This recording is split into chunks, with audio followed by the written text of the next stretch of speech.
যদি এভাবে যদি রান্নাবাড়ি করে যদি জনগণে খাওয়ানো হয় তাহলে এটা তো সবার জন্য ক্ষতিকর। আর পোলট্রি মুরগি এমনিতেই মানুষের নানান ধরনের রোগবালা সৃষ্টি করে। আর উনি বলেছে যদি অসুস্থ মুরগি যদি এসে যদি জবে করেও দেয়, একটা পোলট্রি মুরগি অসুস্থ থেকে কিন্তু বিভিন্ন প্রকার রোগবালা কিন্তু ছড়ায়। ছেলেবেলে ছিল এখানকার লোকাল ছেলেবেলে, তারা হাতে নাতে মোরা মুরগি সহকারে পাইছে। এই দাম বেড়েছে, তার থেকে কম নেব। কি দাম হলো?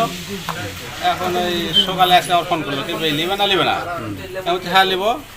এই বেলা 11টা কি 12টা দিয়ে গেছে। আমার ওই টাইমে আমার রান্না বান্না শেষ হতে ধরেন 1টা বাজে, 1টা থেকে আমার বিক্রি 2 ঘন্টা লাগে। এই ধরুন করতে লাগাচ্ছি এক মহিলা রান্না শেষ হবে, মহিলা তো তুমি যা কুটো আর আমরা একটু বেছে না করি আমরা জানি। বস্তা ভরে মুরগি দিয়ে গেছে। আমি দোকানদারকে জিজ্ঞেস করছি যে মামা এই বস্তা ভর্তি যে মুরগি, এই মুরগিটা কি? করছে মামা এই এক লোক দিয়ে গেছে, তো ওই লোক আমি চিনি না। তো চিনেন না, ভালো কথা। তো আপনি বস্তা ভরা মুরগি আপনি তো কোনো দিন হবে কিনেন না, তো এই মুরগি তাহলে কেমনে নিলেন?